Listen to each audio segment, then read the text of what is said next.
साथियों, जमाना चाहे कितना भी बदल जाए, पर जात की बात हमेशा होती है। अंतर सिर्फ इतना है कि पहले खुलेआम होती थी, सरेआम होती थी, वहीं आज चार दीवारियों में होती हैं, चार दीवारी के पीछे होती हैं। पर हाल ही में अभी तो सड़कों पर भी दिखाई दे रही हैं।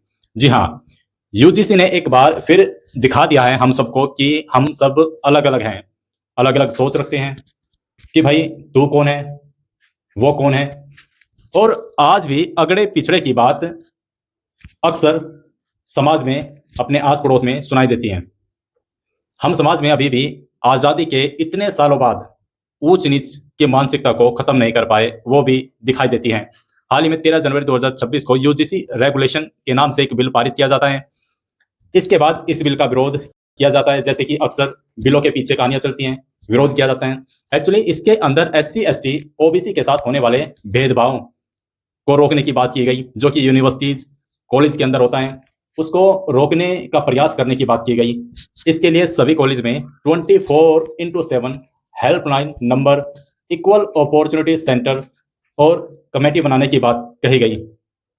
इसका विरोध जनरल कैटेगरी के लोगों के द्वारा, स्टूडेंट्स के द्वारा इस आधार पर किया जा रहा है कि इससे भेदभाव और बढ़ेगा, भेदभाव खत्म नहीं होगा।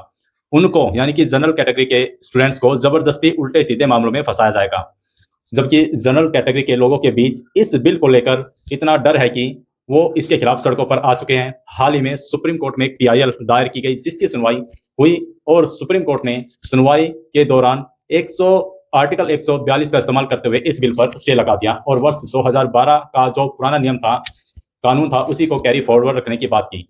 सुप्रीम कोर्ट ने बिल की भाषा को क्लियर, स्पष्ट बताया और इसी वजह से इस बिल पर रोक लगा दी गई। हाल के हालातों को देखते हुए लगता है कि ऐसा शायद ना हो कि ये कानूनी रूप ले पाए, क्योंकि इतिहास को अगर देखें तो जनरल कैटेगरी के लोगों ने इतनी आसानी से शेड्यूल कास्ट, शेड्यूल ट्राइब्स के लिए कोई नियम, कोई प्रावधान आसानी से बनने नहीं दिए। तो फिर इस बिल को तो छोड़ ही दीजिए। वीडियो को लाइक, शेयर और सब्सक्राइब कीजिए।